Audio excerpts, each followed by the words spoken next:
casa, la ropa, los electrodomésticos, el auto, las vidas, las familias. Y ahí está el otro daño, que es el impacto, el shock desde el punto de vista psicológico. Hoy escuchaba a un nenito que contaba cómo su abuela, que vio a su abuelita ser arrastrada por el agua y que no la vio más. ¿Cómo se recupera eso? ¿Cómo se sale de esa ¿Cómo se situación? sale de eso?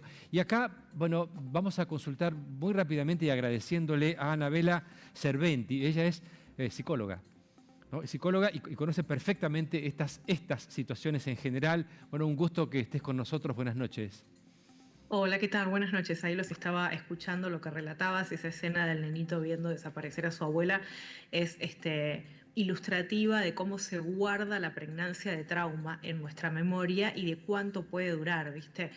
Nuestro cerebro tiene la función de mantenernos vivos, esencialmente, ¿no? Entonces, cuando vivimos una situación de tanta pregnancia emocional que nos pone en peligro, guarda esa memoria por una vía rápida, además de la vía biográfica, que hace que después cuando vivamos eventos que se le parecen, ¿sí? Nuestro cerebro nos prepara para salir de esa situación, es decir, reactiva esa misma emoción de miedo. Eso se llama marcador somático, es una marca que nos queda en el cuerpo, con lo cual después es fundamental trabajar en terapéuticas que aborden Claro. el estrés postraumático, toda esta sintomatología que nos dejan estas escenas de shock, ¿no? Anabela, ¿y esto se complica cuando de pronto esto es masivo? Porque, bueno, acá estamos hablando de un caso, pero acá son cientos y miles de personas que están en shock, que están, que no entienden qué pasó, que están asustadas, enojadas, con miedo, desesperados.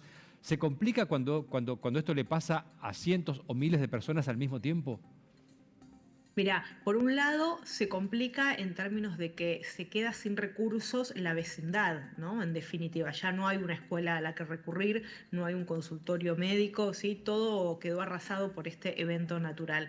Sin embargo, esto también genera lazos de empatía y de solidaridad porque todos pasamos por la misma experiencia. Entonces, si se usa esto con sabiduría, justamente esto puede motorizar todo lo que es el proceso de resiliencia de esa comunidad.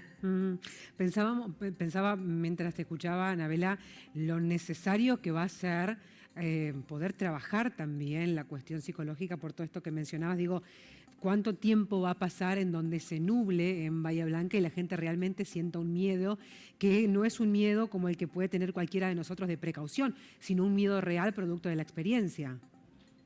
Sí, por supuesto. Ten en cuenta además que los síntomas de estrés postraumático pueden empezar a aparecer los primeros síntomas incluso muchos años después del evento, ¿sí? Es decir, el estrés agudo es el que aparece pegado al evento estresante y el estrés postraumático, los síntomas pueden aparecer desde 6 meses hasta muchos años después cuando hay exposición a indicios similares del evento de trauma, ¿no? Entonces, hay que monitorear mucho si hay flashbacks, si hay pesadillas, si hay desregulación de las emociones, tanto para la euforia como para la depresión. En los niños, por ejemplo, si hay ciertos retrocesos, ¿no? Que no quieren dormir con la luz apagada, que les cuesta jugar, que les cuesta socializar, todos indicios a tener en cuenta, ¿sí? Y la comunidad generar estos lazos, como te digo, y abrir lugares para que se converse, para que circule la palabra y para que puedan implementar dispositivos para abordar este trauma.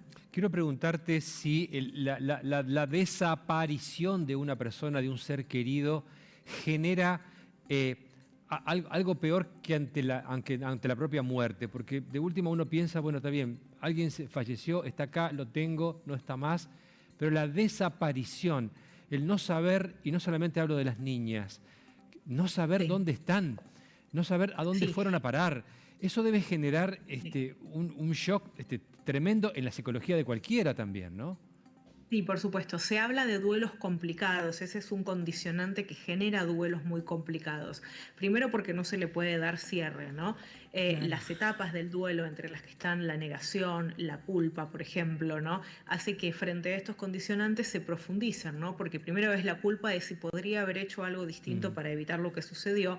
Y segundo, porque no puedo terminar de corroborar que de hecho esa persona ya no está más, ¿no? Y si está en otro lado, y si alguien la rescató y se equivocó, y si está perdido, y eso es muy desesperante, ¿no? Es un duelo que no se termina de cerrar correctamente. Por eso son muy importantes los rituales, ¿sí? como los funerales, los rituales de luto, porque ayudan a cerrar los duelos de una manera sana. Estaba pensando mientras te escuchaba que estas tragedias se extreman, no digo nada original, nos pasó con la pandemia, sacan a flote lo peor que podemos tener como seres humanos y también lo mejor. Desde este chofer de Andreani que subió a la familia con las nenitas, lamentablemente, bueno, falleció, hasta la solidaridad sobreviviente en todo un país que ahora se está movilizando por estos compatriotas, ¿no? Sí, por supuesto, por eso te decía, también los lazos comunitarios de empatía hacen que se ponga en marcha este proceso de resiliencia, ¿sí? Porque de alguna manera este evento nos iguala, ¿bien?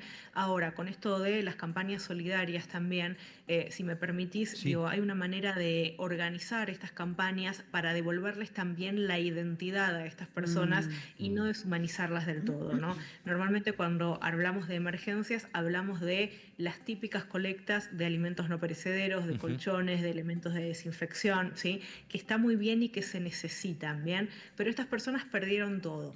Bien, entonces para devolverles un poco su normalidad también tenemos que pensar que tal vez necesitan mamaderas para los niños, que necesitan chupetes, que necesitan peluches de apego para esos niños, que necesitan peines, que necesitan gomitas para el cabello para las niñas, que necesitan no solo colchones, sino también almohadas, ¿bien? Entender que todo lo que nosotros usamos en el día a día, desde un cepillo de dientes hasta un trapo para limpiar la mesa, estas personas también lo necesitan, ¿sí? Incluso golosinas, incluso elementos de cuidado personal como cremas humectantes, porque en estas tareas de limpieza y de reparación se dañan mucho la piel y los locales perdieron sus inventarios, no tienen a dónde ir a buscarlo, ¿no? Entonces, banditas adhesivas, cicatrizantes, bien, repelentes, ¿no? Digo, todo esto también se necesita, no solamente las clásicas donaciones de alimentos no perecederos, colchones y desinfectantes. Pero eso forma parte, Anabela, eso forma parte de todo lo que tenemos que aprender todavía en este tipo de catástrofes, en este caso una catástrofe climática. Las personas generan una acción hasta lo que quiero decir es, hacemos lo que nosotros creemos que van a necesitar en la urgencia, pero es cierto, hay un niño que dormía con un peluche y que ese peluche ya no está y que por las noches lo va a necesitar, pero todavía no se nos ocurre pensar de esa manera. Por supuesto, hay niños que dormían con sus mascotas y esas mascotas no están, ¿no? Entonces, que tengan algo suave para acariciar, algo suave con lo que acurrucarse, que puedan compartir una golosina con los mismos chicos con los que están separados de sus familias mientras sus familias reconstruyen. Incluso para los equipos de rescate, compartir un chocolate al final de la jornada también es algo que los pone en otro tono emocional, ¿no? Entonces, todo lo otro de urgencia y de emergencia, por supuesto que es necesario y se necesita muchísimo, pero también pensar en devolverles algo de la rutina, algo de la normalidad a estas personas que han perdido hasta sus memorias, porque no están más los álbumes de fotos, no están más reliquias familiares, no están más los objetos preciados. Ahora hay que recuperar Bahía Blanca y mi pregunta es esta, además de obreros, albañiles, carpinteros, médicos, constructores, ingenieros, ¿tienen que haber psicólogos también? O sea, un buen equipo de psicólogos. Sí. Sí, sería fundamental. Pensá en las tragedias más resonantes, ¿no? Pensá, por ejemplo, después de Cromañón hubo muchos grupos terapéuticos que se abrían justamente para trabajar con las marcas del trauma que esa tragedia dejaba, ¿no?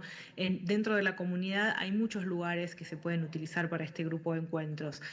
Las escuelas, los clubes de barrio, ¿sí? Los clubes de jubilados, sociedades de fomento. Hay muchas sedes donde se puede trabajar desde distinta manera esto. No solamente con las terapias clásicas que uno tiene en el estereotipo mental de lo que es una terapia, ¿no? Sino con herramientas más lúdicas, con herramientas de psicodrama, de musicoterapia, de terapia narrativa. Hay muchas cosas que se pueden hacer en favor de la comunidad.